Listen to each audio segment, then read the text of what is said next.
Guys, my name's Ash, and this is Ash's Thoughts, Reviews, Book Analysis. The book we're going to do today is The Picture of Dorian Gray by Oscar Wilde.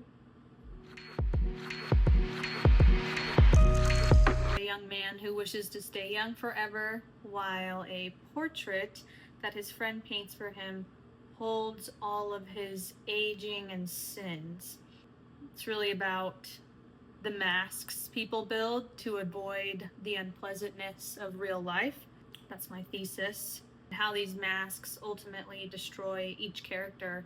Part of my personal interest in making this video, a lot of people don't enjoy reading classics. I read these books, have to do a lot of analysis online and compare what I'm reading to what other people are thinking. I enjoy doing that. I just want to spread the message of classics. There's usually a reason it's a classic. I am going to go over each chapter and kind of summarize. So even if you've never read the book, you can kind of follow along with chapter 1 and 2. We're introduced to the main characters of the story, which is Basil.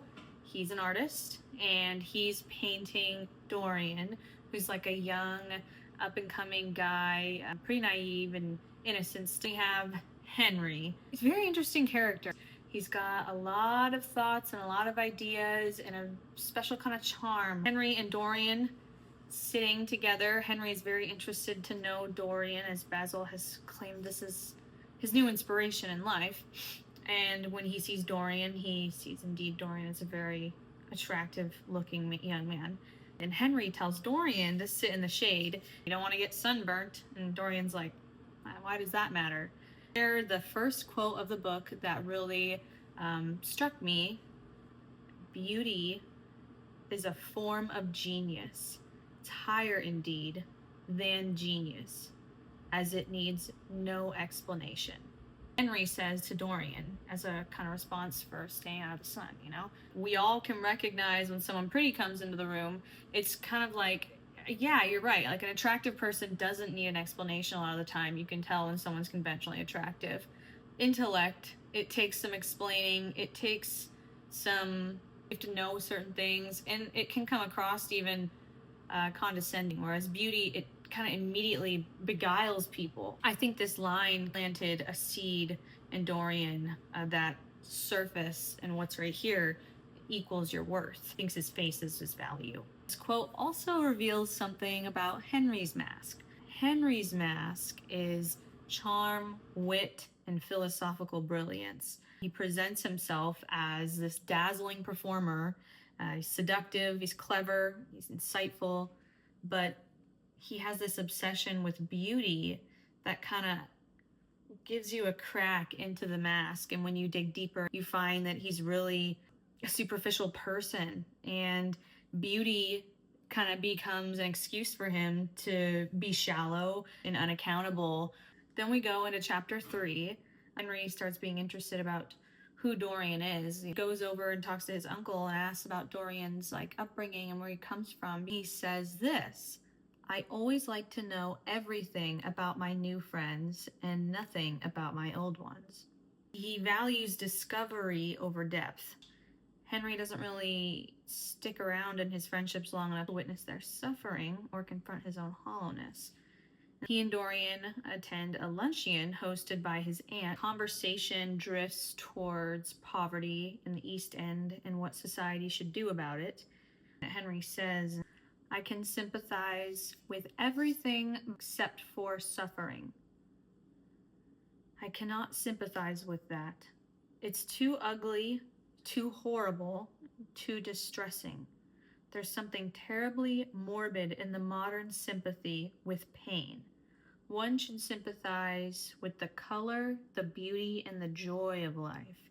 The less said about life's sores, the better. This is kind of where we see Henry's mask, and behind that superficiality again. He chooses to see only beauty, color, and joy at the expense of understanding other people's pain. The cost of his mask. He avoids unpleasantness. He can't empathize.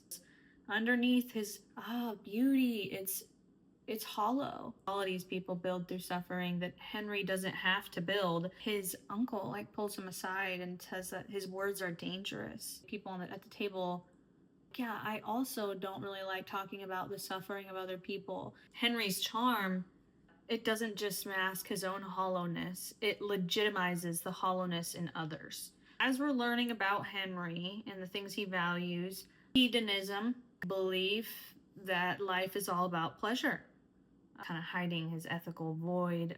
If we only face pleasant emotions, how will we handle adversity? His mask protects him from discomfort, but it also prevents him from growing and connecting and caring. Chapter 4, Dorian arrives to Lord Henry's house. He says, I love this woman. Her name's Sybil Vane. She's an actress. He fell in love with the depth and the beauty of the character she played. Another quote that I really liked and thought had to kind of mull over from Henry says, don't say the greatest love. Say it's the first. A grand passion is the privilege of people who have nothing to do. People who love once in life are shallow people. I'm like, what? He's kind of flipping the moral script. Most people see devotion on meaningful. He redefines it as shallow. Committed love, the kind that endures, the kind that sacrifices, the kind that might have some suffering, he avoids that kind of love. At the end of the chapter, he's like, well, come see her perform and you'll see why I'm so in love with her. Chapter 5, we have Basil and Henry follow Dorian to the theater to see Sybil perform live. She's not very good, which is weird because Dorian's seen her perform before and she performed beautifully, amazingly. He's a little embarrassed as he sees Henry and Basil not very impressed. Henry doesn't really give any kind of empathetic guidance or help. He offers for them to go somewhere else and have drinks and enjoy themselves, just kind of trying to sedate him so they can go back to having a good time. When hit with real, raw human emotion, like Dorian being hurt, there's nothing under that mask. It's shallow, superficial. Dorian goes behind the theater to talk to Sybil and confront her and be like, hey, what happened? She's like, before when I was performing, before I knew you, acting was the one reality in my life. It was only the theater that I lived. If I never lived any kind of life or felt those kind of things, the acting is fake and I can't do it anymore. And she looks at him with her doe heart love eye. He's just like, wipe, wipe, wipe. I liked what I thought you were. Your illusion, your mask. I liked that.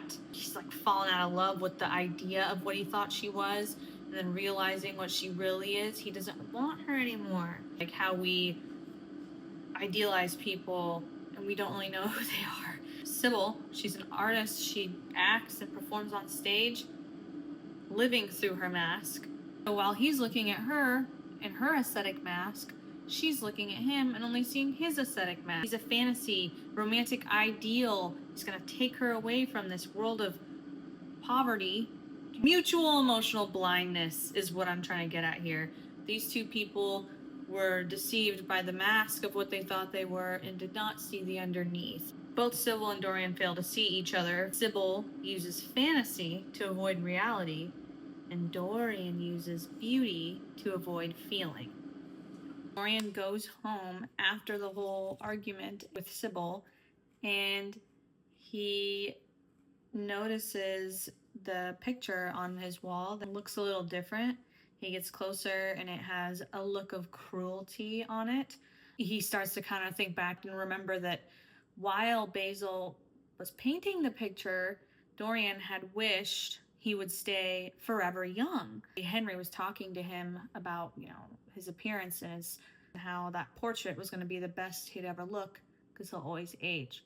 So a wish happened that made Dorian stay young, like the canvas, the time that it was painted. And he feels a little guilty going to bed, thinking about how he treated her. So the next morning, chapter 8, instead of introspecting about how he treated her, it ends up being his fear of the painting getting ugly. Reveals his sorrow is self-centered. His grief is real, but it's not, it's for himself. It's what have I done? It's not what have I done to another person. It's what kind of a story am I living? He's mourning his loss of pleasure, his interrupted aesthetic experience in life, and the ugliness of this intruding into his life. He's not thinking about the permanence of her death or the implications of that. He then gets a knock at the door, and it's Henry. And Henry comes in, and he's just saying how he's going to marry Sybil because he feels bad about what happened, and she shall be his wife. And Henry says, "You didn't get my letter?" Well, Sybil died. She died, and death was actually a suicide based off she had swallowed something by mistake, something in the theaters. So he feels kind of bad. It's not my fault that this terrible tragedy has prevented my doing what was right. Dorian's like, why can't I feel tragedy as much as I want to? I don't think I'm heartless. Henry opens up another idea. Well, gosh, I sure would love if a woman killed herself for me. That's kind of romantic when you think about it. He's twisting the narrative again. Basically, Henry makes Dorian feel like it's okay that this all happened, and Dorian doesn't ever digest the situation. This kind of becomes a moral turning point for Dorian. A twinkle changes in his eye. He says, portrait can now absorb his sins, so he doesn't have to. This is the moment that his corruption becomes a choice, whereas before he was kind of following the influence of Henry. He is choosing to hide away from the deeper feelings of guilt, remorse, empathy, in favor of romanticizing and superficializing life, only focusing on what's light, easy, pleasurable. If no one sees it, why should I confront it? Chapter 9, Basil comes over and he talks to Dorian about, says he's been hearing things around town. Dorian ends up doing like a lot of different sinful things because he realizes he doesn't have to take accountability for anything and he can kind of just do whatever. I kind of want to talk about Oscar Wilde. The author himself lived in a time, Victorian England, where being gay was illegal. He had a relationship with a young male who it ended up being a court thing, and he got charged for it and had to serve hard labor. Oscar Wilde lived in constant tension between truth, disguise. There's this kind of mask that Basil has. He tries to be a good point of help and assistance and care for Dorian. He's the moral center, I think, of the novel. He's gentle, sincere, but this purity is also a mask. Basil doesn't just admire Dorian's beauty. I think he loves him. Because that love has to be hidden, because it's forbidden, he hides it from everyone, including himself. In the beginning of the novel, Basil says that the portrait contains too much of himself. And he isn't talking about technique, he's talking about the truth, which is that he worships and loves Dorian, and he's painted Dorian to such a way he's scared that longing and obsession will be seen in the painting. His aesthetic mask is purity, and he wants Dorian to be pure. He thinks that if Dorian becomes corrupt, then Basil must confront his own desire, his own blindness, and his own self-deception. So he refuses to see what Dorian's becoming and instead asks him to repent for his sins. Dorian clings to beauty because he can't tolerate inner emotional discomfort. Asceticism becomes his emotional anesthesia. Chapter 10, he embraces this path of avoidance, and that hiding behind the mask is what ultimately corrupts him. What we refuse to face does not disappear. Dorian's kind of just doing things that are questionable. I think one chapter in here that kind of references him having some opioid use. And then we go into chapter 11. Dorian's having a hard time sitting with himself. So he starts looking into other things. Music, something to stimulate his emotions. Jewelry, embroidery, and textiles. Just him trying to feed a starved soul. In chapter 12 and 17, Dorian kills Basil because he shows him the painting and how it's uglier than it was, and Basil is like looking at the painting shocked, And Dorian just has a moment where he like is angry and has all these built up feelings that he's never really addressed, and he ends up stabbing Basil. He then asks an old friend come over, he's a chemist, and force him to do some chemist stuff to hide Basil's body. And so he does. And then Basil just has disappeared and no one knows what happened to him. We end up running into the magic of this whole book. Lady Norborough is a woman who sees through everything. She is the answer to all these aesthetic masks. Chapter 17, this is Henry versus the Duchess. Henry likes to debate with people and get ideas about things. He says, I give the truths of tomorrow. The Duchess says, I prefer the mistakes of today. So Henry's like, I'm ahead of my time. My ideas will become normal. And she says, I choose the real, imperfect human experience over your clever theories. It's such a good conversation. I have to like pull up the book. Henry says, I never tilt against beauty. And she says, that's your error. You value beauty way too much. She's calling him out for his love of aestheticism. She thinks that's a moral flaw. If we can cope with this aesthetic mask for the rest of our lives and not have to deal with the harsh realities of life, why would we?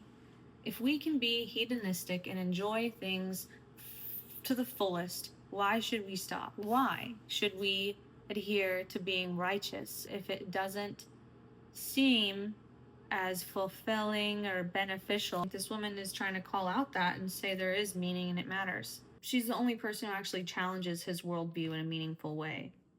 Here Dorian says, I always agree with Harry. Even when he is wrong, says the Duchess. Harry's never wrong. And does his philosophy make you happy? I've never searched for happiness. Who wants happiness? I've searched for pleasure. And found it? Often. Too often. The Duchess sighs. I'm searching for peace. That's pretty different. Someone who is looking for pleasure versus someone who's looking for peace. And here is where I would like to come back to my thesis about our aesthetic masks, because I don't think the Duchess has an aesthetic mask. I think she is the only character in the book that does not have one, and it's why she can see so clearly through other people's. It's why she connects deeper with Dorian. This aesthetic mask they all wear, in the end, destroys them and doesn't allow them to see through or understand others the way that Lady Norborough does. So we end on chapter 18, which Dorian kind of convinces himself that he's changed. He's gonna have a moral awakening, but he's not really saying any of this stuff to elicit actual change. He's trying to give himself self-flattery. He wants to make himself feel good. All of his change actually comes from this fear that he has of being found out for what he has done throughout this book. Turns out that the guy that had helped him get rid of Basil's body is dead, and he feels relief out of that because it's a danger removal. Now the last person that knows he killed someone is dead. He's happy. These internal ways that he's feeling and sharing with us show the lack of change in Dorian. The big message of the book, guys, is the more you feed into this way of being, the worse off you are. And the longer you do it, the harder it is to be someone like Lady Norborough. Thank you guys for taking the time to listen to me talk about this book today. I hope everyone has a great day and more to come.